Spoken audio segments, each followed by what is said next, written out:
Hello les amis, on se retrouve à l'atelier avec aujourd'hui ces petits amplis dont je voulais vous parler, les Champ 12, qui sont en fait des champs tout simples à lampe des années 80. Voilà. Alors ça c'est le premier, il m'a servi de prototype pour toutes mes modifs. Et là le deuxième qui appartient à un artiste que vous pouvez voir de temps à autre à l'Utopia, Christian Nielsen. Merci Christian de ta confiance, de m'avoir laissé cet ampli. Alors Christian a choisi une grille Blue Silver et puis des petits potards qui sont tout jolis. Ça change de l'apparence d'origine des années 80 puisque cet ampli était dans la série Red Knob. Vous voyez, donc on avait une grille en tissu gris et puis des boutons rouges, pas super. C'est des amplis très intéressants parce que par rapport aux chambres de base, on garde les caractéristiques du champ, c'est-à-dire juste très peu de lampes, puisqu'on est single-ended, il n'y a qu'une seule lampe de puissance, on n'a pas de push-pull du tout. Voilà. Et par contre, il est enrichi de fonctions intéressantes, puisqu'on a un changement de canal, on a un canal drive en plus du clair, et on a une reverb, puis deux trois gadgets qui, bon, dont l'utilité reste discutable, mais on veut dire que ça se voulait mieux que le champ d'habitude. Et puis on a un haut-parleur 12 pouces, d'où le nom, parce que la puissance n'est pas de 12 watts, mais seulement de 10 watts. Voilà, on voit ici à l'intérieur, là, on a cette unique 6L6, qu'au passage, comme elle ne tenait pas sur tous les modèles, je rajoute des straps à ressort pour retenir la lampe. Voilà, là, au passage, on voit cette modif, puisque j'ai remplacé la reverb d'origine, qui était cette cochonnerie là, par une vraie Accutronics. Voilà. Alors cette cochonnerie là était montée à l'intérieur du châssis où elle rentre pile. Actuellement, elle est remplacée par un atténuateur de puissance. Donc j'ai placé les résistances à l'intérieur. Ça enlève 16 décibels et ça permet de travailler chez soi sans ennuyer les voisins ni se casser les oreilles. C'est les premières années Mexico, donc il y a beaucoup de détails de finition qui étaient très légers et beaucoup de choses à améliorer.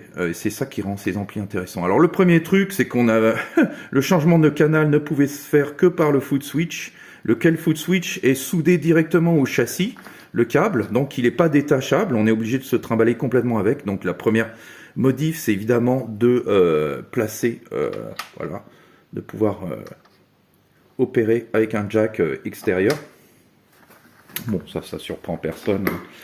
Hop, je mets, on appuie dessus. Hop, on passe sur le drive. Alors, comme il n'y avait que le foot switch, je me suis permis d'ajouter un dispositif non destructeur, c'est-à-dire un push-pull ici. Donc on a le bouton de gain, on tire, tac, et on passe en mode drive. Hop, mode clair. Voilà, donc ça c'est une grosse amélioration fonctionnelle. Pour le reste, je me suis servi de l'outil informatique pour la première fois pour, je ne vais pas rentrer dans les détails, mais il y a à peu près une trentaine de composantes changées. Le but c'était d'avoir évidemment une meilleure tonalité, moins d'aigus criards, voilà, nettement plus de basses. Et une reverb vraiment utilisable et un overdrive qui sonne. Bref, tout ce qu'il n'y avait pas au départ sur cet ampli. Bon, je vais fixer le téléphone sur un support et je fais une petite démo. Voilà. Il est sur son support, le kiki. Hop, un médiator. Au passage, Christian m'a également confié une guitare de luthier, une guitare du luthier Syned. Guitare en aluminium, caisse aluminium, avec en micro chevalet un Judge Bucker de chez SP Custom. Une guitare très intéressante. Moi j'ai juste rajouté un treble bleed et un contrôle de tonalité concentrique. Voilà. Chose que n'avait pas la guitare. Bon alors là, on est sur les sons clairs.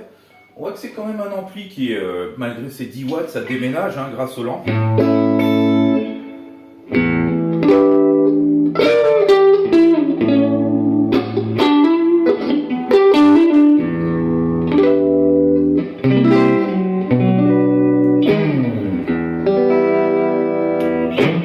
On a beaucoup plus de grave, mais on garde quand même le claquant Fender typique.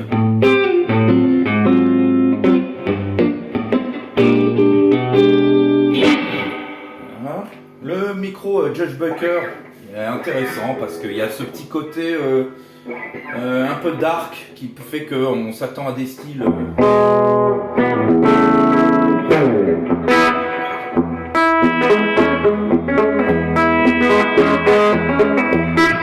On entend que l'ampli commence à cruncher quand on y va avec un humbucker et qu'on envoie pas mal la sauce. Effectivement, il crunch si on y va assez fort. Voilà, malgré qu'on soit en son clair. On peut utiliser, si on veut, l'atténuateur. Et là, on entend vraiment le grain des lampes. C'est-à-dire que je vais pousser le volume du son clair à fond. Et là, je vais avoir un vrai grain. Et ça reste agréable. Voilà. Bon, c'est pas le but de l'atténuateur. L'atténuateur, c'est vraiment de ne pas faire trop de bruit. On va passer sur le drive maintenant. Alors ça, c'est très sympa. Voilà. Ça cause. Là, je baisse le volume. Alors justement, à propos de ce volume, comme j'étudie beaucoup de treble bleed pour différentes guitares, je vous laisse apprécier le rendu sonore que ça peut donner. Puisque là, j'ai le volume presque tourné complètement. Voilà, j'ai un son clair, un petit son clair fenderien.